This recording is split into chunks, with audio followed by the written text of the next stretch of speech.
कैसे हैं आप लोग। आप देख रहे हैं शाही पाठशाला और मैं हूं बीके सिंह। आज हम लोग पढ़ेंगे ट्रिकी जीएस के माध्यम से गांधी जी के प्रमुख 7 आंदोलन को पढ़ेंगे। और ट्रिक का भाव बहुत सुंदर है और ट्रिक का जो मीनिंग है उससे भी ज़्यादा सुंदर है। आप अब तक जितने भी ट्रिक खासकर शाही पाठशाला में पढ़े हैं, सब के सब ट्रिक आपको उससे मीनिंग बनाने में बहुत सुविधा होती है, बहुत आसान होता है। क्योंकि आपको पता है कि सक्सेस मंत्रा ट्रिकी जीएस जो पिछले आप 8-9 वर्षों से पढ़ते आ रहे हैं, आपके बाज़ार में आज के डेट में भी उपलब्ध है। वो किसी और के द्वारा नहीं बल्कि इसी शाही पाठशाला के बीके सिंह के द्वारा लिखा हुआ है। आइए कुछ और जानने से पहले हम लोग शुरू में जानते हैं गांधी जी की कुछ साधारण बातों को जो आप पहले से भी जानते होंगे, लेकिन गांधी जी के बारे में चूंकि यहाँ पढ़ना शुरू कर रहे हैं तो गांधी जी के बारे में कुछ जान लेते हैं, फिर चलेंगे ट्रिक पर। सबसे पहले यहाँ से शुरू होता है। गांधी जी का जन्म 2 अक्टूबर 1869 को कहाँ पर हुए थे? पोरबंदर, गुजरात में हुआ था। इनका पूरा नाम मोहनदास करमचंद गांधी था। इनके पिता का नाम करमचंद तथा माता का नाम पुतली बाई था। गांधी जी दक्षिण अफ्रीका में अंग्रेजों की रंग भेद नीति और भारत में फैली छुआछूत कुरीति का जमकर विरोध किया।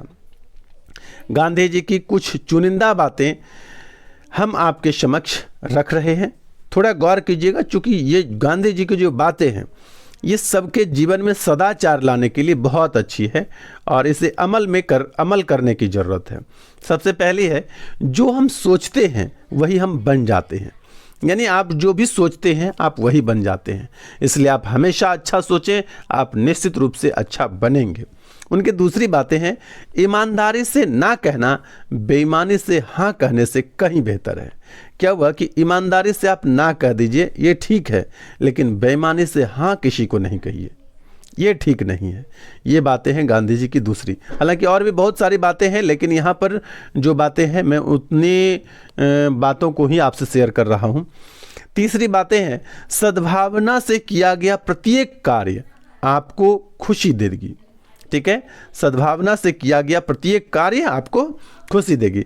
यानी यदि आप सद्भाव से कोई कार्य कर देते हैं, अच्छे मन, अच्छे विचार, अच्छे भाव से किसी कार्य को करते हैं तो आपको अंदर से खुशी मिलती है, आपको अंदर से बल मिलता है जो आगे के किसी भी कार्यों में आपके लिए लाभदायी होता है। तो इसीलिए गांधी जी की बहुत सारी बातों में मैंने 3 प्रमुख बातों पर को यहाँ पर लिया है। आप तीनों बात को अच्छे से याद रखेंगे। यहाँ पर फिर से देख लीजिए एक बार, मैं अंतिम बोल देता हूँ, जो हम सोचते हैं वही हम बन जाते हैं। ठीक है। दूसरी बातें हैं, ईमानदारी से ना कहना बेईमानी से हाँ कहने से कहीं बेहतर है। तीसरी बातें हैं, सद्भावना से किया गया प्रत्येक कार्य आपको खुशी देगी। तो इस प्रकार से सभी बातों को जीवन में उतारिए, अमल में लाइए और मन से पढ़ाई कीजिए। आइए जानते हैं गांधी जी के द्वारा लिखी गई कुछ प्रमुख पुस्तकों के नाम। गांधी जी के द्वारा लिखी गई प्रमुख पुस्तक में से सबसे अच्छी है, और जितने भी प्रश्न, जितने भी बातें मैं यहाँ बता रहा हूँ, ये सिर्फ कहानी या गप नहीं है बल्कि एग्जामिनेशन पॉइंट ऑफ व्यू से भी इम्पॉर्टेंट है। तो सबसे पहले जानिए गांधी जी के द्वारा प्रमुख पुस्तकें जो लिखी गई थी। हिंद स्वराज एक पुस्तक हुआ, दूसरी पुस्तक है दक्षिण अफ्रीका में सत्याग्रह, तीसरा है मेरे सपनों का भारत, चौथा है ग्राम स्वराज और 5वां है सत्य का साथ मेरे प्रयोग। ये सभी पुस्तकें किनके द्वारा लिखी गई है? महात्मा गांधी के द्वारा लिखी गई है। ये 5 बुक बहुत इंपॉर्टेंट है, 5 के नाम आप याद रखेंगे। उसके बाद है गांधी जी के द्वारा दिए गए प्रमुख नारे। यहाँ पर है करो या मरो, यही नारा गांधी जी ने भारत छोड़ो आंदोलन के दरमियान 1942 में दिया था। अगला है भारत छोड़ो, तीसरा है जहाँ प्रेम है वहीं जीवन है, चौथा है भगवान का कोई धर्म नहीं है। यहाँ पर धर्म थोड़ा सा मिस्टेक लिखा गया है, आप लिखेंगे धो और मोपर रेफ, इस तरह से यहाँ पोपर रेफ हो गया है, थोड़ा मिस्टेक है टाइपिंग में।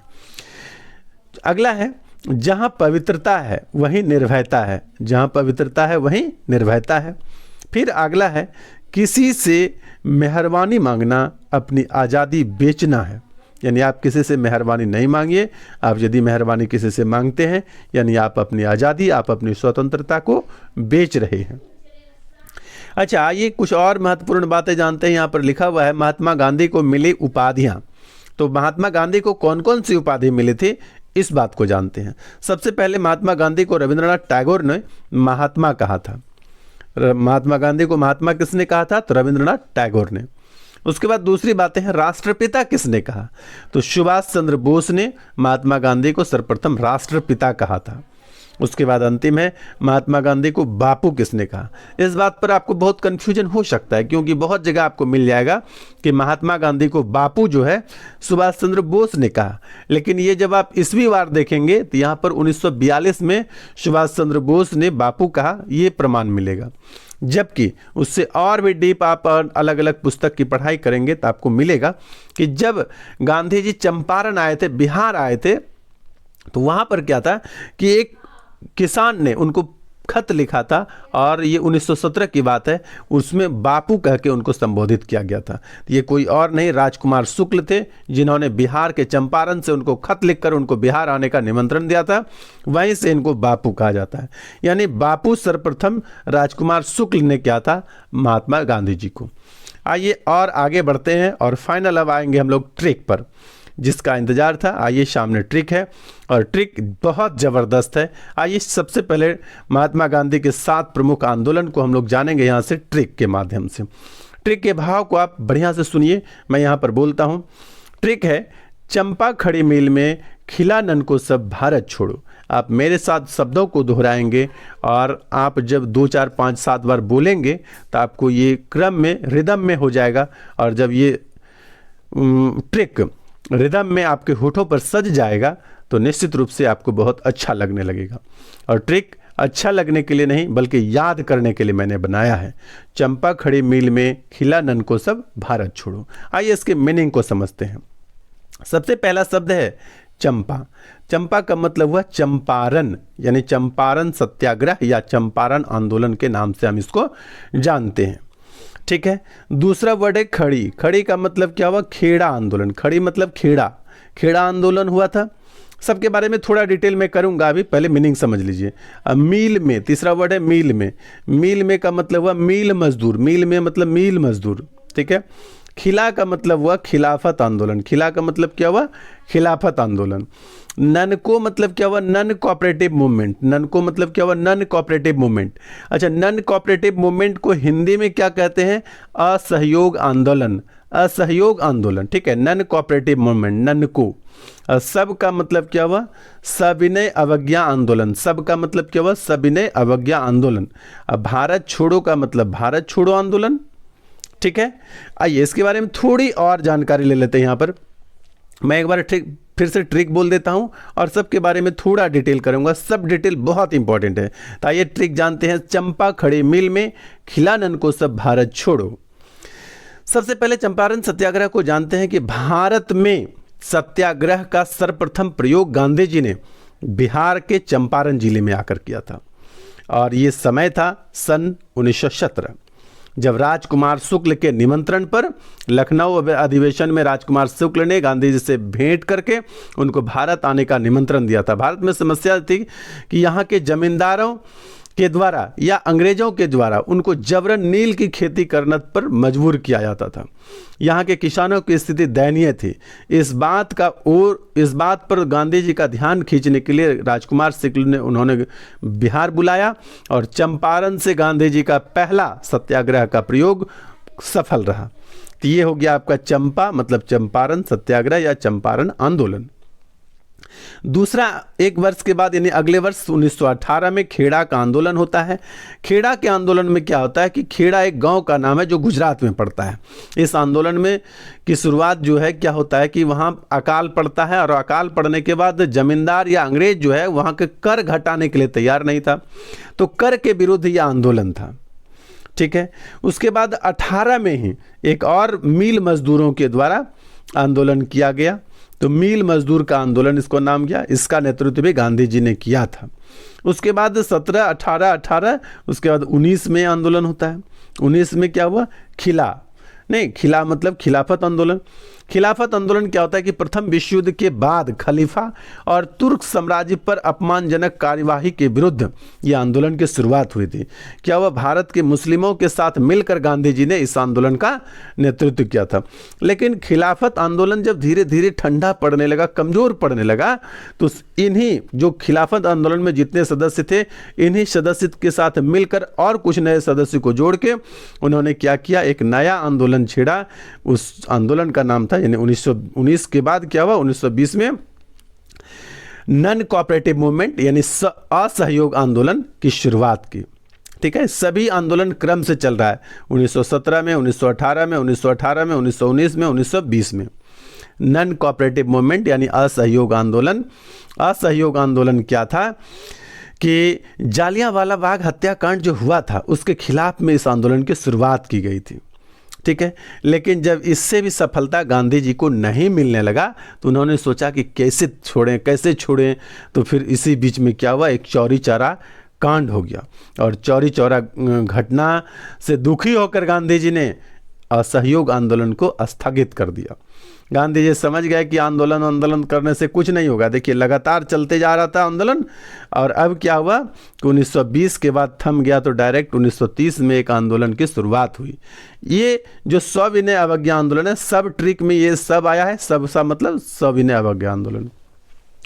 तो इसके पीछे क्या था कि गांधी जी 11 सूत्री मांग को लेकर के इरविन के पास गए थे, और इरविन ने इस 11 सूत्री मांग को ठुकरा दिया था।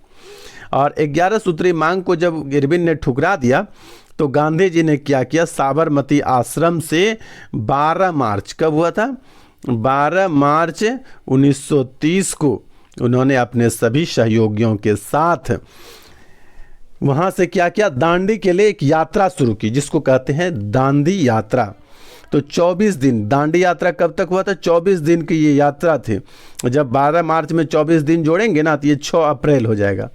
तो 6 अप्रैल को क्या हुआ कि दांडी पहुँचे गांधी जी, और वहाँ जाकर उन्होंने नमक बनाया, और नमक बनाकर नमक कानून का विरोध किया।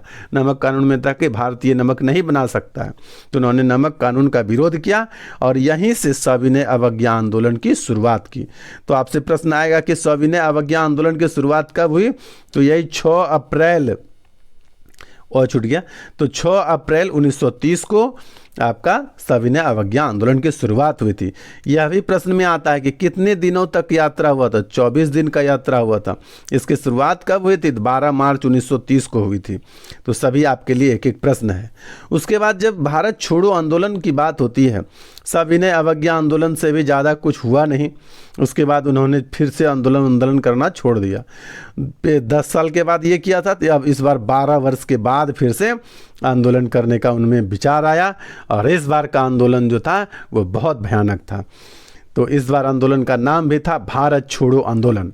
ये एक्चुअली 8 अगस्त 1942 को ये मीटिंग हुआ कि भारत छोड़ो आंदोलन किया जाएगा, लेकिन 9 अगस्त 1942 से ये पूरे देश में जो है प्रभावी हो गया।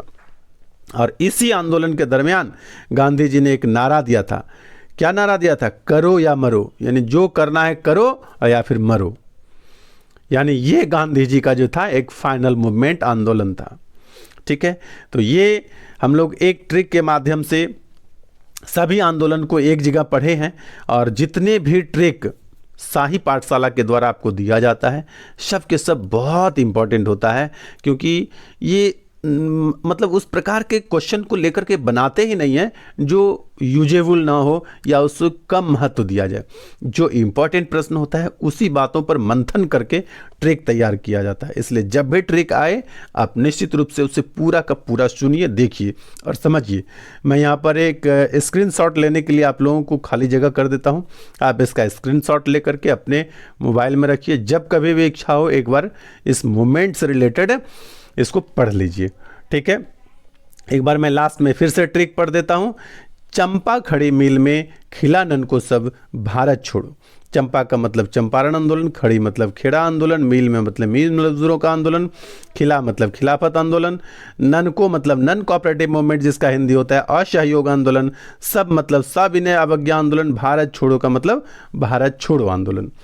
बने रहिए शाही पाठशाला के साथ, देखते रहिए ट्रिकी जीएस। और मैं सुबह डेली करंट अफेयर्स आपको देता हूँ। करंट अफेयर्स मेरे हैंड रिटन में होता है और जितने भी प्रश्न वहाँ पर होते हैं वो काफ़ी इम्पॉर्टेंट होते हैं, क्योंकि मैं बहुत मेहनत से कोई भी काम करता हूँ। साधारण मेहनत से होता है तो मैं नहीं करता हूँ, 2 दिन 4 दिन वीडियो बंद हो जाए, लेकिन बिना मेहनत का मैं कोई काम नहीं करता हूँ। दूसरी बड़ी बात यह है कि जो भी काम करता हूँ मैं खुद से करता हूँ। मेरे पास कोई स्टाफ नहीं है, कोई नौकर नहीं है जिससे मैं काम करवा दूँ। ठेका पर काम करवा दूं और आपको किसी तरह का भी नोट्स दे दूं। इसलिए मेरा नोट्स जितना भी होगा वो इम्पोर्टेंट होगा, क्योंकि जो भी काम मैं करता हूं वो खुद से करता हूं। धन्यवाद।